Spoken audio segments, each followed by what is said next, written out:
Hello everyone. Today we are going to discuss the poem Cruelty by Namdeo Laxman Dhasal. You're listening to Jasna Mariam Johnson. Namdeo Laxman Dhasal's lifespan was from 1945 to 2024. He was a Marathi poet, writer, and Dalit activist from Maharashtra. He was one of the founders of the Dalit Panthers in 1972. I hope you all know about the movement Dalit Panthers. Dalit Panthers was a social movement aimed at destroying caste hierarchy in Indian society. And the movement was active in 1970s and 1980s, during which time it popularized the usage of the term Dalit in India.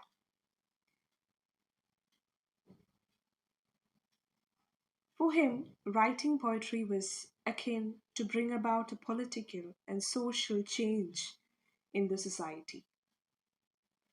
Moving on to his major works, his first volume of poetry was titled Golpida, which was published in the year 1973.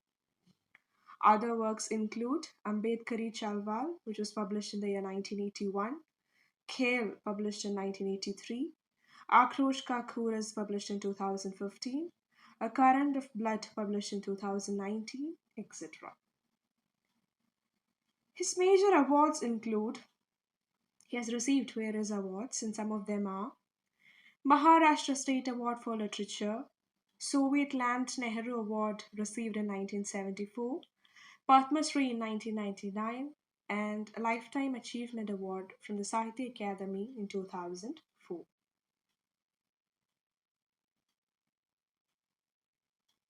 The poem Cruelty unravels in the underworld where vice rules and the worst happen. It is the underbelly of the city, that place which everyone comfortably forgets. The poem explores struggle of Dalit community, their unbearable pain and frustration. So to add on, most of the Dalit works are translated. So this is a poem translated from Marathi. So if we go and analyze every word and sentence, we might feel a lack of connection or essence in it. It is in fact impossible. And I have seen certain summaries available online which often confuses with another poem titled Hunger by Namdeo Dhasal. So this is my version or interpretation of the poem Cruelty. You can definitely add on your points to it. If needed, you can comment your opinions and thoughts on it so that it will benefit others as well. So now we'll move into the poem. I am a venereal sore in the private part of language. The living spirit looking out of hundreds of thousands of sad, pitiful eyes has shaken me.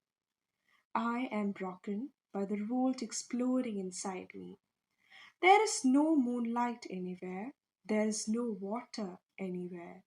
A rabid fox is tearing off my flesh with its teeth, and a terrible venom like cruelty spreads out from my monkey bone. So I think you know what venereal means. Venereal means sexually transmitted diseases. Okay. So the first line metaphorically suggests that the speaker feels like a disease or an unwanted, painful affliction or a wound within the realm of communication or expression or in the society. So, venereal disease is something that people try to hide if they are affected from it. So, just like that, the so called mainstream society try to ignore or hide Dalit community. They are considered like venereal diseases. So അത് ഞാൻ പറയുന്നത് ദളിത് കമ്മ്യൂണിറ്റീനെ എന്തോ ഒരു venereal ഡിസീസിനെ പോലെയാണ് സമൂഹം കാണുന്നത്. They try to ignore us, they try to hide us from the society. So, Cruelty is a poem stating the speaker's agony lying inside the heart. And the speaker says he can see the cruelty suffered by thousands of people. He can see thousands of sad, pitiful eyes. And there is an earnest desire to represent the voice of the oppressed. Those pitiful eyes has shaken the speaker, and he is broken, and he is about to explode. അദ്ദേഹത്തിൻ്റെ ഉള്ളിൽ എന്താണ്, അദ്ദേഹത്തിൻ്റെ കമ്മ്യൂണിറ്റിയിലെ ആളുകൾ അനുഭവിക്കുന്ന വിഷമങ്ങൾ കാണുമ്പോൾ he is broken and he is going to explode. അദ്ദേഹത്തിന് അവർക്ക് വേണ്ടി സംസാരിക്കാനായിട്ട് ആഗ്രഹമുണ്ട്. അദ്ദേഹം ആകെ ഷാറ്റേർഡ് ആണ്.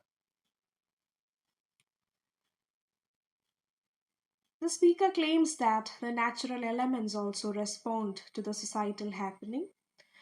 It is because of this injustice meted out to Dalits, surrounding water in the river dries up.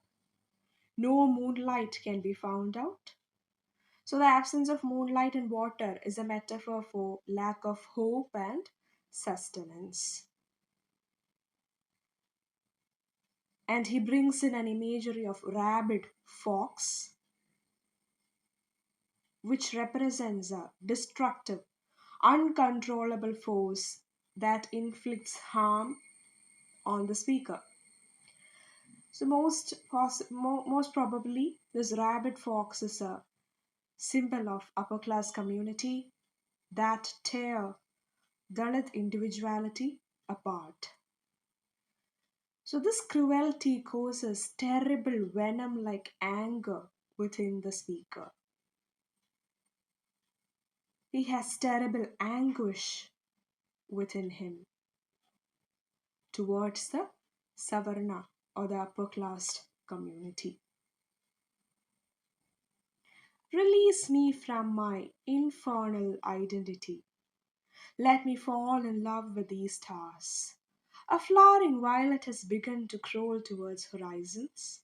An oasis is welling upon a cracked face. A cyclone is swirling in irreducible vulvas. A cat has commenced combing the hairs of agony. The night has created space for my rage. A stray dog has started dancing in the window's eyes. The beak of an ostrich has begun to break open junk. An Egyptian carrot is starting to savor physical reality. A poem is arousing a corpse from its grave. The doors of the self are being swiftly slammed shut. So the poet is filled with agony, and he says he wants to be released from this hellish, from this infernal, from this lower identity. He wants to be free from his identity of being an untouchable. He says, let me fall in love with these stars. So there is an yearning to connect with something pure and distant, a desire to find beauty and hope. അദ്ദേഹത്തിന് ഈ untouchable എന്നൊക്കെ ഉള്ള ആ ഒരു ഐഡന്റിറ്റിയിൽ നിന്ന് മാറി എന്തെങ്കിലും മനോഹരമായ ഒരു കാര്യത്തിനോട് അസോസിയേറ്റ് ചെയ്യാനായിട്ട് അദ്ദേഹത്തിന് താല്പര്യമുണ്ട്. He says a flowering violet has begun to crawl towards horizon. So violet color symbolizes power, leadership, independence, etc. So he says Dalit community has started to crawl, to slowly walk towards their goals, moving away from the oppression. So he conveys hope and the beginning of a transformation. എന്തൊരു change ആണ് അദ്ദേഹം അതിലൂടെ കാണിക്കുന്നത്. An oasis is welling upon a cracked face. So oasis, as you all might know, is a fertile land in desert. Desertൽ മരുഭൂമിയിലെ fertile ആയിട്ടുള്ള ഒരു ലാൻഡിനെയാണ് oasis എന്ന് പറയുന്നത്. So definitely it's an image of rejuvenation in a place of desolation. And he says a cyclone is swirling in irreducible vulvas, shows a continuous struggle against oppression. And femininity is associated here through the word vulva, and that shows an aspect of life and creation. He says life will sprout within the Dalit community, irrespective of the struggles they have to face. The upper class cannot destroy the life in Dalit community. Then there is an imagery of cat suggesting a careful addressing of pain. A cat has started to soothe the hairs of agony. പൂച്ചക്കുട്ടി എങ്ങനെയാണോ മുറിവുകളൊക്കെ നക്കി തുടയ്ക്കുന്നത് അതുപോലെ എൻ്റെ മുറിവുകളും എൻ്റെ വിഷമങ്ങളും തലോടി ഉണക്കാൻ വന്ന ഒരു ഉണക്കാൻ ആരോ ഉണ്ട്. So here he suggests that with a cat. And nighttime is portrayed as a period that allows for the expression of deep anger. He says, night has created space for my rage. So nighttime has allowed the speaker to portray his emotions. And then there are imageries of a street dog dancing, the beak of an ostrich opening, an Egyptian carrot, etc. We can consider this two-way. Either all these imageries symbolize the addressing of what is discarded. So all the above mentioned things were discarded early, just like the Dalit community. But now people have started searching for a value in them. ഒരു പട്ടി അവിടെ ഇവിടെയൊക്കെ തുള്ളിച്ചാടി നടക്കുന്നു, അല്ലെങ്കിൽ ഏതെങ്കിലും ഒരു പക്ഷി വായ തുറക്കുന്നു, ഇതൊക്കെ വളരെ എവറിഡേ ഇൻസിഡൻസ് ആണ്. നമുക്ക് അത്ര ഇമ്പോർട്ടൻസ് കൊടുക്കുന്ന ഒരു കാര്യമേ അല്ല. അല്ലെങ്കിൽ ക്യാരറ്റ്, ഇതൊക്കെ എവറിഡേ ഇൻസിഡൻ്റ് ആണ്. പക്ഷെ now people have started giving value to them എന്നും ആകാം. അല്ലെന്നുണ്ടെങ്കിൽ we can take another interpretation for it. These imageries can also suggest hunger prevailed in their community. വിശപ്പിൻ്റെ വിളി പോലെ നമുക്കതിനെ വേണമെങ്കിൽ കൺസിഡർ ചെയ്യാം. And he says a poem is arousing a corpse from its grave. So poems and other literary genres have helped Dalits to resist the oppression, and it has awakened even the corpse from the grave. So these writings helped to evoke a protest against this discrimination and helped to create Dalit awareness. നമുക്കറിയാം ഒരുപാട് Dalit works വന്നിട്ടുണ്ട് that has created Dalit awareness, that has helped them to fight against this oppression. അതുപോലെ അദ്ദേഹം പറയാണ്, ഒരു poem മരിച്ചു കിടക്കുന്ന ഒരു ശവശരീരത്തിനെ ഉയർത്താൻ കഴിവുള്ള പോലത്തെ പോയം ഒക്കെ വരുന്നുണ്ട്. So that shows the power of poems and other literary genres in creating Dalit awareness. And he says, the doors of the self are being swiftly slammed shut. So the doors have been shut, and no more criticism and oppressions will be taken by the Dalit community. He says, gone are those days when they silently endured all the pain. അപ്പോൾ ഇനിയും അവരെന്താണ് തുടർന്നും സഹിക്കാനും ക്ഷമിക്കാനും ഒന്നും തയ്യാറല്ല. അവർ ആ വാതിലുകളൊക്കെ അടച്ചു കഴിഞ്ഞിരിക്കുകയാണ് എന്നാണ് നമ്മുടെ പോയറ്റ് പറയുന്നത്. There is a current of blood flowing through all pronouns now. My day is rising beyond the wall of grammar.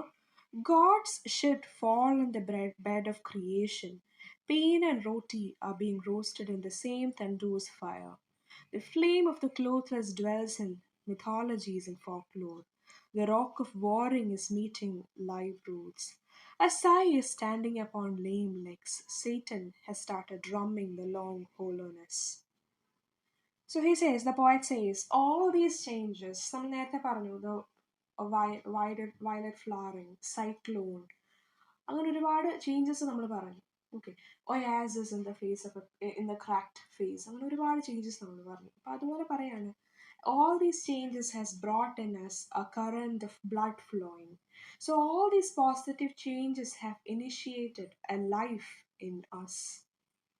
He says, my days are beyond the language or the typical identity that has been imposed upon me. So it shows transcending conventional structures, indicating a breaking free from restrictions. So he's moving beyond the stereotypical labels that the society has imposed on him or on the Dalit community. ഭാഷകൾക്കൊക്കെ അല്ലെങ്കിൽ ഭാഷ തന്നിട്ടുള്ള സ്റ്റീരിയോടിപ്പിക്കൽ ആയിട്ടുള്ള അല്ലെങ്കിൽ conventional ആയിട്ടുള്ള labels ഒക്കെ അതൊക്കെ ഇപ്പോൾ അതൊന്നും ഇപ്പം മുൻപിലില്ല. And it says God shit falls on the bed of creation. So creation is definitely a positive thing, and the word shit has a negative connotation. So here there is a juxtaposition of two contrary things. Thus the poet shows how God himself have shown discrimination while creating humans. How God himself have created humans in two different ways. അപ്പോൾ ദൈവം എന്നൊരാളാണ് സൃഷ്ടി ചെയ്തത്. അപ്പോൾ ദൈവം സൃഷ്ടിക്കുന്ന സമയത്ത് തന്നെ ഒരു ഡിസ്ക്രിമിനേഷനോടുകൂടിയാണ് ആളുകളെ സൃഷ്ടിച്ചതെന്നാണ് ഗോഡ് ഇവിടെ പറയുന്നത്. He then talks about the pain his community goes through to earn food, or the pain they endure to sustain their lives. He says, pain and roti are being roasted in the same tandoor's fire. So it can also be read as how their food is ingrained with pain. അവരുടെ എന്നത്തെയും ആഹാരം എന്താണ്? വേദന കലർന്ന ആഹാരമാണ്. രണ്ടും അവർക്ക് inseparable ആണ്. രണ്ടും ഒരുമിച്ച് അവരുടെ ജീവിതത്തിലുള്ള കാര്യമാണ്. അല്ലെങ്കിൽ എങ്ങനെയാണ് how they struggle to find food for at least a time. ഒരു നേരത്തെങ്കിലും ആഹാരം കണ്ടെത്താൻ അവർ കഷ്ടപ്പെടുന്നത്. അല്ലെങ്കിൽ അവരെ അതും അല്ലെങ്കിൽ നമുക്ക് വേറൊരു റീഡിങ് അതിൽ കൊടുക്കാമെന്ന് പറയുന്നത് എന്നും ഭക്ഷണം കഴിക്കുന്നത് പോലെ തന്നെയാണ് അവർക്ക് എന്തും വേദനകളും അല്ലെങ്കിൽ സ്ട്രഗിൾസ് എന്ന് പറയുന്നത്. അത് രണ്ടും ഒരുമിച്ച് അവരുടെ ജീവിതത്തിൽ ഇമ്പോസ്ഡ് ആണ്. And the poet says, being clothless is praised and romanticized in mythologies and folklore, but it is not so. In Greek mythology and all, we have seen God and goddesses without any clothes. തുണിയില്ലാത്ത വസ്ത്രം ധരിക്കാത്ത God goddesses ഒക്കെ നമ്മൾ കാണാറുണ്ട്. പക്ഷെ അത് അവിടെ praised ആണ്, റൊമാൻറ്റിസൈസ്ഡ് ആണ്. പക്ഷെ നമ്മുടെ പോയറ്റ് പറയാണ്, in reality it is not so. So he talks about the sorry plight of women who are pushed into prostitution. The rock of boring is meeting live rules, meaning he talks about the women who are forced into prostitution by the Brahminical ideology. So all of it suggests the plight of Dalit community. They are deprived of proper food, shelter, clothing, and so on. And a sai is standing upon a lame legs. So they have become weak. The legs have become lame. Irrespective of all these difficulties, still they stand and sigh, meaning they are trying to resist. ഒരുപാട് പ്രശ്നങ്ങൾ അവർക്കുണ്ട്, എന്നാലും അവർ എന്ത് ചെയ്യാണ്? They are standing and they are resisting against it. They have become weak. അവർ ഒരുപാട് തളർന്നു, എന്നാൽ എന്താണ് അവരിതിനെയൊക്കെ റെസിസ്റ്റ് ചെയ്യുന്നുണ്ട്. And here the poet introduces the figure of Satan, who is often associated with evil or corruption. So this could symbolize the pervasive nature of cruelty or despair that resonates within society, that amplifies the sense of desolation. So the Dalit community is already weak, irrespective of which the society tries to oppress them further. അവർ already വീക്കാണ്, അവർക്ക് ഒരുപാട് ബുദ്ധിമുട്ടുകളുണ്ട്, എന്നാൽ അതൊന്നും consider ചെയ്യാതെ വീണ്ടും അവരെ ബുദ്ധിമുട്ടിപ്പിക്കാൻ ചെല്ലുന്ന ഒരു സൊസൈറ്റി, അതൊരു അപ്പർ ക്ലാസ് സിസ്റ്റത്തിനെയാണ് ഇവിടെ സേറ്റനോട് പോയിട്ട് ഉപമിച്ചിരിക്കുന്നത്. A young green leaf is beginning to swing at the door of desire. Frustration's corpse is being sewn up. A psychopathic muse is giving a shove to the statue of eternity. Dust begins to peel armor. The turban of darkness is coming off. You open your eyes. All these are old words. The creek is getting filled with a rising tide. Big breakers are touching the shoreline. Yet a venom-like cruelty spreads out from our monkey bone. It's clear and limpid, like the waters of the Dharmada river. So a young green leaf is often associated with growth, renewal, and potential. And the door of desire suggests the threshold of dreams. So the imagery of leaf swinging at this door could imply the initial movements or attempts of these hopes coming true. And he says there is a human who have become like a corpse out of frustration, and he's trying to hide or mend the visible scars of these battles or struggles. അപ്പോൾ എന്താണ്, ഒരു change കാണാനായിട്ട് സാധിക്കുന്നുണ്ട്, പക്ഷേ അവിടെ എന്താണ്, struggle ചെയ്ത് ഒരു ശവശരീരം പോലെ ആയി. എന്നിട്ടും ആ കഷ്ടപ്പാടുകളൊന്നും ആരെയും കാണിക്കാതെ ഹൈഡ് ചെയ്യുന്ന ഒരു മനുഷ്യനെ നിങ്ങൾക്ക് അവിടെ കാണാം.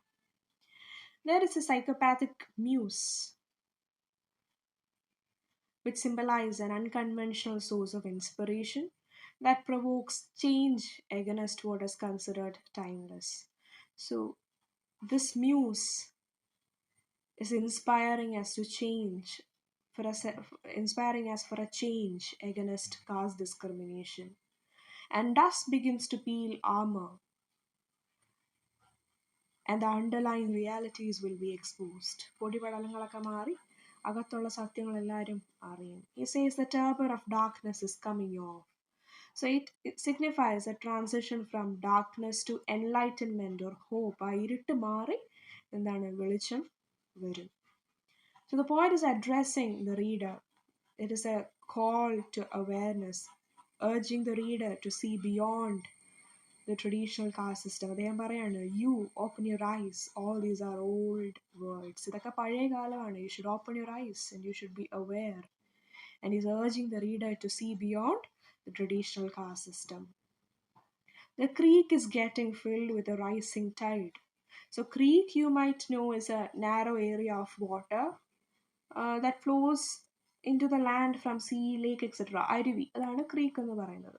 So in the creek there is a tide or influx of new ideas, energy or possibilities that rejuvenate or transform the current stagnant situation.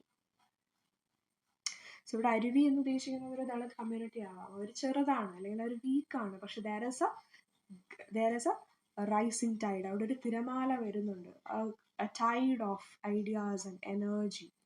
So he says Dalit community will not endure this oppression for long. They will resist against it. And he says, despite the transformative processes and movements described earlier, that pervasive cruelty that emanates from within the speaker. So that shows his anger towards the Brahminical ideology, and his anger has a reason, and hence it is clear and transparent, just like the water of Narmada river, which is one of the India's holiest river. അദ്ദേഹം പറയുന്നതെന്ന് പറഞ്ഞാൽ എന്താണ്, എല്ലാം മാറും. Okay, നിങ്ങൾ കണ്ണു തുറന്ന് നോക്കുക, മാറ്റം അനിവാര്യമാണ്. ഇതൊക്കെ പഴയ ലോകമാണ്, ഇങ്ങനെയല്ല ഇനി ഉണ്ടാവേണ്ടത്. ഈ ക്രീക്കിൽ there is a rising tide. ഈ ചെറിയ കമ്മ്യൂണിറ്റി ആകാം, പക്ഷെ അതിലെന്താണ് ഒരു ഒരു മാറ്റത്തിന്റെ തിരമാല വരുന്നുണ്ട്. ഇങ്ങനെയൊക്കെ ആണെങ്കിലും അദ്ദേഹം പറയാണ്, a venom like cruelty spreads out from my monkey paw. ഇപ്പോഴും എനിക്ക് ആ ഒരു ദേഷ്യം, ആ agony, anguish അദ്ദേഹത്തിന്റെ ഉള്ളിൽ ഇപ്പോഴും ഉണ്ട്. And it is clear and limpid like the waters of Narmada river. Narmada എന്ന് പറയുന്ന ഒരു ഹോളി റിവർ ആണ്. അപ്പം നർമ്മദ റിവറിലെ വെള്ളം പോലെ തന്നെ that anger is clear and transparent.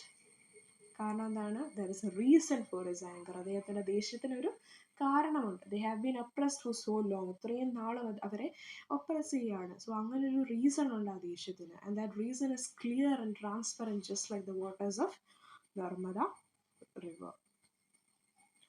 So to conclude, the poet through the poem shows his anger and protest against the caste system.